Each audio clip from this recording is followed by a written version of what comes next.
New causeway road Rander Gorat પર આવેલ wonder star education trust સંચાલિત wonder star pre primary school દ્વારા funfair cum exhibition pre Ramzan fiesta 2024નું સુંદર આયોજન SMC party plot new causeway road મેકમે દ્વારા કરવામાં આવ્યું હતું. Funfair cum exhibition pre Ramzan fiesta 2024નું આયોજન SMC party plot new causeway road મેકમે કરવામાં આવ્યું હતું. કાર્યક્રમનું ઉદ્ઘાટન રાંદેર પોલીસ સ્ટેશનના પોલીસ ઇન્સ્પેક્ટર આરજે ચૌધરી સાહેબ દ્વારા કરવામાં આવ્યું. સાથે જુનેદભાઈ ઓરાવાલા અને ઇસ્માઇલ શરીફ ઉપસ્થિત રહ્યા. સ્કૂલના ટ્રસ્ટી યુસુફ સુરતી અને પ્રિન્સિપલ સાહિના સુરતી મુજબ મેળામાં લગભગ જેટલા સ્ટોલ શોપિંગ ઝોન ફૂડ ઝોનમાં રજૂ કરવામાં આવ્યા. શોપિંગ ઝોનમાં kids wear, imitation jewellery, ladies wear, resin art, perfume, watch, kitchen wear, mehndi, અબાયા, પુસ્તકો અને કોસ્મેટિક જેવી વિવિધ વસ્તુઓ પ્રદર્શિત કરવામાં આવી. ફૂડ ઝોનમાં આઈસ્ક્રીમ, કોકો, ચટાકેદાર ખાદ્ય વાનગીઓ, કેક, પેસ્ટ્રી સહિત અનેક સ્વાદિષ્ટ વાનગીઓ ઉપલબ્ધ હતી અને લોકોએ ખૂબ જ આનંદથી આ વાનગીઓની મજા માણી હતી. ટ્રસ્ટી યુસુફ સુરતી દ્વારા નાના બાળકો માટે ખૂબ જ મજેદાર લકી ડ્રોનું સંચાલન પણ કરાયું હતું, જે ફનફેરનું વિશેષ આકર્ષણ બન્યું હતું. અડાજણ, પાટિયા અને રાંદેર સહિત આસપાસના વિસ્તારોમાંથી મોટી સંખ્યામાં વાલીઓ અને પરિવારો મેળામાં આવ્યા અને શનિવારની સાંજનો આનંદ માણ્યો. સ્કૂલના પ્રિન્સિપલ સાહિના સુરતીએ તમામ સોપર્શ, મુલાકાતીઓ, વાલીઓ, શિક્ષકો, બહેનો, સેવકો, સ્વયંસેવક તરીકે ખૂબ જ મહેનત કરનાર સેવાભાવી ડ્રાઈવર ભાઈઓ સહિત તમામનો આભાર માન્યો હતો. જી, મારું નામ યુસુફ સુરતી છે અને મારા વાઈફ સાહિના સુરતી. અમે લોકો અહીંયા રાંદેર ગોરાટ કોઝવે રોડ ખાતે વન્ડર સ્ટાર એજ્યુકેશન ટ્રસ્ટના નેજા હેઠળ વન્ડર સ્ટાર નર્સરી સ્કૂલ ચલાવીએ છીએ. લગભગ 300 કરતાં વધારે બાળકો છે અમારા અને છેલ્લા 15 વર્ષથી અમે કાર્યરત છીએ.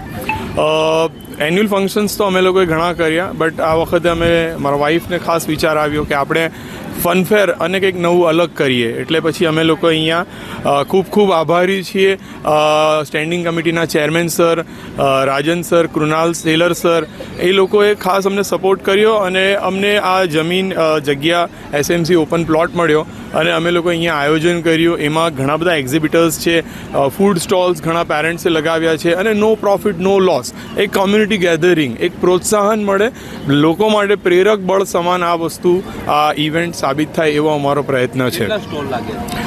લગભગ 76 સ્ટોલ લાગ્યા છે. એમાં ડિવાઇડેડ છે કેટેગરી, એમ્યુઝમેન્ટ ઝોન છે, શોપિંગ ઝોન છે અને ફૂડ ઝોન છે. ખાસ કરીને મહિલાઓ પણ ભાગ લીધી એક્ઝિબિશનમાં. મહિલાઓને કેટલું પ્રોત્સાહન મળશે? સર, વુમન એમ્પાવરમેન્ટની વાત કરીએ તો ખરેખર મોટા ભાગના ફૂડ સ્ટોલ અને શોપિંગ સ્ટોલ જે છે તે અમારા પેરેન્ટ્સ અને જે આઉટસાઇડર જે છે એમણે લગાવ્યા છે અને એ લોકો આ એકચ્યુઅલી ગૃહ ઉદ્યોગ જે કોટેજ ઇન્ડસ્ટ્રી કહેવાય એ પોતે ઘરેથી કરતા હોય છે અને અહીંયા એક્ઝિબિટ કરી રહ્યા છે. સો રિયલી એ લોકોને હેડ્સ ઓફ ટુ ધેમ.